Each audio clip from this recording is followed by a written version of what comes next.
my name is Lenny. Well, actually, it's Elena, but only one person ever called me Lenny.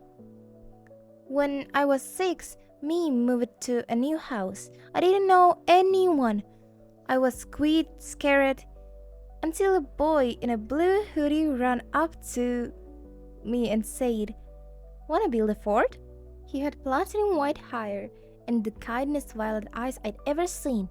We played every day, built blanket castles, ate popsicles on the porch, watched fireflies at night. I called him Blue, he called me Lenny. It felt like we were the only two people in the world. Then, one morning, he was gone. No goodbye, just an empty yard and a moving truck fading down the street. Years passed, I'd never forgot him. In high school, I met someone new. His name was Eden. Messy with hair, sharp violet eyes, cool, confident, mysterious. And for some reason, he always found a way to sit near me, help me with my books, make me laugh. I never thought much of it until one day after school dance, we sat beneath the stars. I told him about Blue, my childhood friend, how much I missed him. Eden was quiet. Then he said, "Do you still feel lonely, Lenny?" I froze. Only one person ever called me that. I looked into his eyes and suddenly I knew it was him. It had always been him. I started crying. He just smiled and wiped my tears. He whispered, "I never stopped looking at the sky."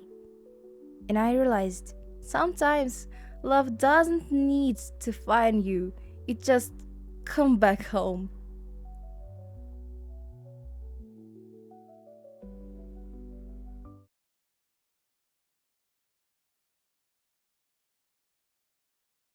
Hi, my name is Sophie, and everyone at school told me to stay away from him.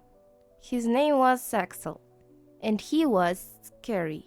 Short, messy burgundy hair, amber eyes that always looked like they could see right through you. A black bomber jacket with patches and headphones always hanging from his neck. He was late to class, he never spoke to anyone, and everyone called him a troublemaker. I believed them until one day everything changed. It was lunch, and a group of girls cornered me. They started teasing me about my grades, about how I thought I was better than everyone. I tried to laugh off it, but one of them grabbed my notebook and tore it. I froze. And that's when I heard a calm voice. "Hey, leave her alone." It was him, Axel. He leaning against the wall, his amber eyes cold as he stared them down. The girls muttered something and left. I just sat there, stunned. He walked over, picked up the torn pages of my notebook, and handed them to me. The next day, he sat next to me in class, then at lunch, then after school. Little by little, I started seeing who he really was. He liked books. He sketched in the margins of his notebook, and he smiled. Not often, but when he did, I felt safe. Now, every day, we sit outside under the trees. I do my homework while he reads quietly, and sometimes he just looks at me and says, "You're braver than you think." Everyone else still thinks he's trouble, but to me, he's my safe place.